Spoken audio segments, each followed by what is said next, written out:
नमस्कार. एकंदरीतमध्ये आपलं मनपूर्वक स्वागत. गोव्यात आज काय काय घडलं आणि कुठल्या बातमीची चर्चा आहे हे कमीत कमी वेळेमध्ये या बुलेटिनमधून तुमच्यासमोर आणण्याचा आमचा नेहमी प्रयत्न असतो. आजही आम्ही तुम्हाला अशा काही निवडक महत्त्वाच्या बातम्या दाखवणार आहोत. गोव्याच्या कला अकादमीच्या नूतनीकरणाच्या कामातला घोटाळा कसा वाढतच चाललाय त्याबद्दल गोवा फॉरवर्डचे अध्यक्ष विजय सरदेसाई यांनी पुन्हा एकदा सरकार आणि मंत्री गोविंद गावडे यांच्यावर आरोपांची तोफ डागली आहे आणि मुख्यमंत्र्यांनी तातडीने आपली भूमिका स्पष्ट करावी अशी मागणी केली. दुसरीकडे नरकासूर प्रथा बंद झालीच पाहिजे असं जे विधान करून वीज मंत्री सुदीन ढवळीकर यांनी जे नव्या वादाला तोंड फोडलंय त्या ढवळीकर यांच्या विधानावर पर्यटन मंत्री चांगलेच संतापलेत आणि त्यामुळे गोव्याचा नरकासूर दहनाआधीच कसा राजकारणामध्ये धुमसू लागलाय याबद्दलचाही एक खास रिपोर्ट आम्ही तुम्हाला या बुलेटिनमध्ये दाखवणार आहोत.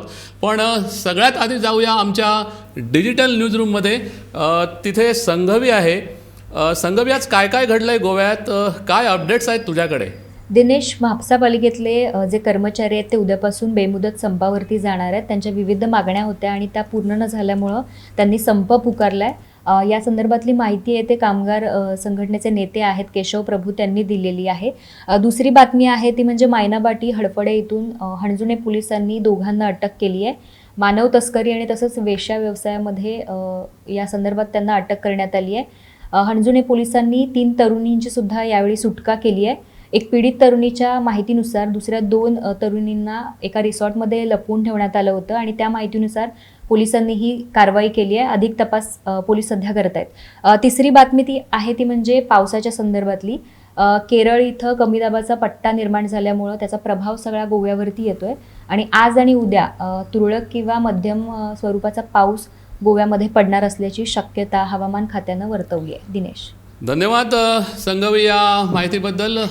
संघवीने माहिती दिली आहे की पुढच्या 2 दिवसात गोव्यात मोठ्या पावसाची शक्यता आहे असा इशारा हवामान विभागाने दिला आहे आणि त्यामुळे साहजिकच शेतकरी आणि मच्छीमार यांची चिंता वाढली आहे. आणखी काही महत्त्वाच्या बातम्या आपण पाहणार आहोत, पण त्याआधी पाहूया कुठच्या बातम्या झाल्यात आजच्या हेडलाईन्स. टेंडरशिवाय कला अकादमीच्या नूतनीकरणाचा ठेका टेक्टॉनला देण्याचा निर्णय कला आणि संस्कृती मंत्र्यांचा आज. गोवा फॉरवर्डच्या विजय सरदेसाई यांनी मंत्री गोविंद गावडे यांच्या हकालपट्टीची केली मागणी. परवरीमधल्या HP गॅस एजन्सीवर वजनमाप खात्याने घातली धाड. कमी गॅस असलेले 31 सिलेंडर्स केले जप्त. गॅस चोरणारी टोळी गोव्यात कार्यरत.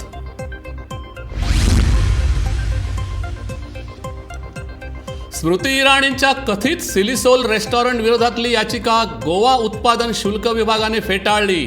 अबकारी परवान्याचं नूतनीकरण कायदेशीर असल्याचा उत्पादन शुल्क विभागाचा निर्वाळा. येत्या 2 महिन्यात गोव्यातल्या 219 इलेक्ट्रिक वाहनधारकांना मिळणार सबसिडी. सबसिडीपोटी सरकार सोसणार 5 कोटी रुपये.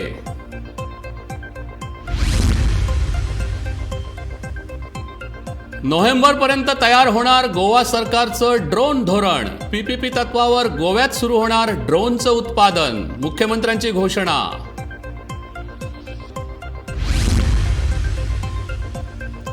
आणि ऐन दिवाळीच्या तोंडावर स्टॉल्स हटवण्याचा चिखली ग्रामपंचायतीच्या आदेशावरून स्टॉल धारक महिलांचा संताप. आम्ही आत्मनिर्भर व्हायचं तरी कसं, महिलांचा सरकारला सवाल. आता बातमी नरकासुराची. गोव्यात गेल्या कित्येक वर्षापासून सुरू असलेली दिवाळी पहाटेची नरकासूर दहनाची प्रथा बंद करून नरकासुराचं उदात्तीकरण थांबवा अशी मागणी करून वीज मंत्री आणि महाराष्ट्रवादी गोमंतक पक्षाचे आमदार सुदीन ढवळीकर यांनी दिवाळी आधीच सरकारच्या पायात फटाके फोडले आहेत. याचं कारण म्हणजे गोवा सरकारच्या पर्यटन मंत्रालयानेच यावेळी नरकासूर वध स्पर्धा भरवून लाखो रुपयांची बक्षिसं ठेवली आहेत. ढवळीकरांच्या या वक्तव्याला पर्यटन मंत्री रोहन खवटे यांनी जोरदार आक्षेप घेत नरकासूर दहन ही गोव्याची संस्कृती आहे असं म्हटलंय. बघूया दहनाआधीच राजकारणात धुमसू लागलेल्या नरकासुराची ही कथा.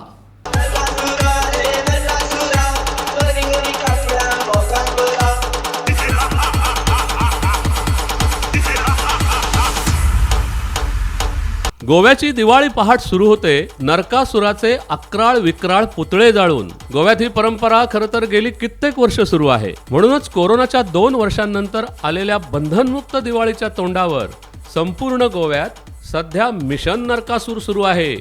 वॉर्डावॉर्डातली तरुण मंडळी आपला नरकासूर कसा अधिक राक्षसी दिसेल यासाठी मेहनत घेत आहेत. पण या सगळ्या धामधुमीत वीजमंत्री सुधीर ढवळीकर यांनी ही प्रथा म्हणजे नरकासुराचं उदात्तीकरण असून ती बंद झाली पाहिजे आणि राजकारण्यांनी नरकासूर पुतळ्यांसाठी देणग्या देऊ नयेत असं विधान करून सरकारच्याच पायात फटाका फोडलाय. सगळ्यात पहिली नरकासूर प्रथा बंद करपाक फुडें सरलो तो सुधीर ढवळीकर. 2002 मध्ये नरकासूर दहनाची वाईट प्रथा बंद केली होती. नरकासुराच्या स्पर्धा मीच पहिल्यांदा बंद केल्या होत्या, कारण यातून चांगलं काहीच साध्य होत नाही. यातून आम्ही नको असलेले नवीन नरकासूर तयार करत आहोत. माझी विनंती आहे सर्व राजकीय नेत्यांना की कधीतरी यावर गांभीर्याने विचार करा आणि ही वाईट प्रथा बंद करा. आणि त्या खातीर ह्या भुरग्यांक राखप हें आमचें कर्तव्य आसा.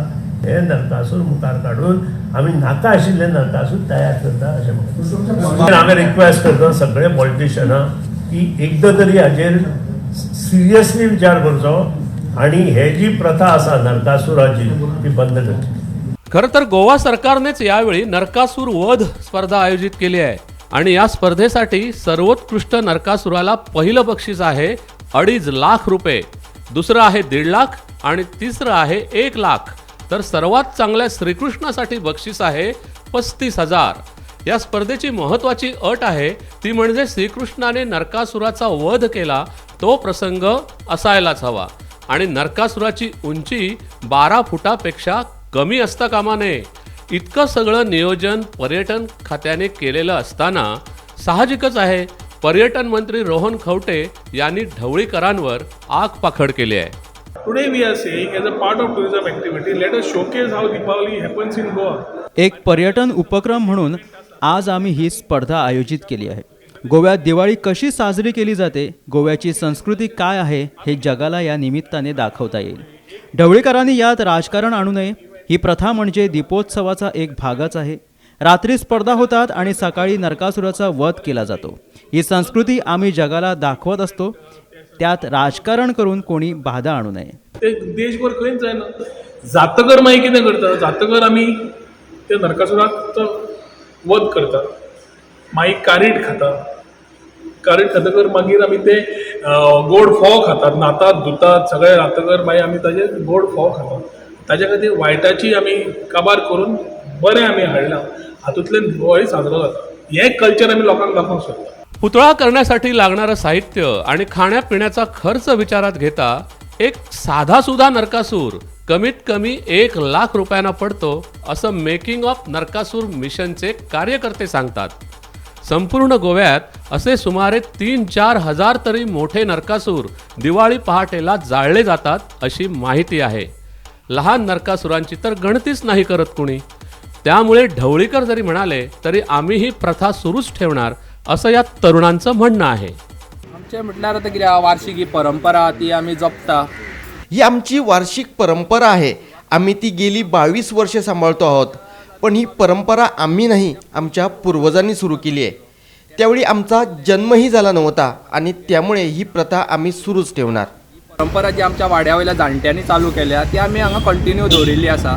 वार्षिक ते आतां कृष्णान वध केला म्हणटकच आमी तेजे सकाळी दहन करता. आमचें कितें म्हणणें हेजें तें बंद जावपाचें अशें कांय ना. हा नरकासूर आजचा नाही, कित्येक वर्षांची ही परंपरा आहे. नरकासुराला जाळूनच आम्ही दिवाळी साजरी करतो. काही राज्यात दसऱ्याला जसं रावण दहन करतात तसं आम्ही दिवाळीला नरकासूर जाळतो. आमी दिवाळी उत्सव आमी हे करता. मंत्री ढवळीकर यांच्या मते नरकासूर दहन हिंदू संस्कृतीत बसत नाही. गोव्यातल्या सनातन संस्थेचाही नरकासूर दहनाला पूर्वीपासूनच विरोध आहे. पण ही धार्मिक कारणं एक वेळ बाजूला ठेवली तर प्रचंड पैसा खर्च होणारी आणि प्रचंड प्रदूषण करणारी ही प्रथा बंद करायची असेल तर त्यासाठी सामाजिक प्रबोधनच हवं. नियम आणि कायदे करून अशा प्रथा ताबडतोब बंद करता येत नाहीत हेही तितकंच खरं. Bureau report, Gomantak TV.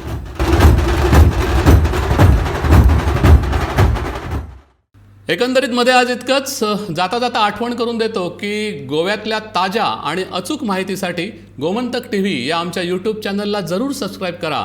तसंच दैनिक gomantakTV.com या आमच्या वेबसाईटलाही फॉलो करा आणि आमच्या फेसबुक पेजलाही फॉलो करा.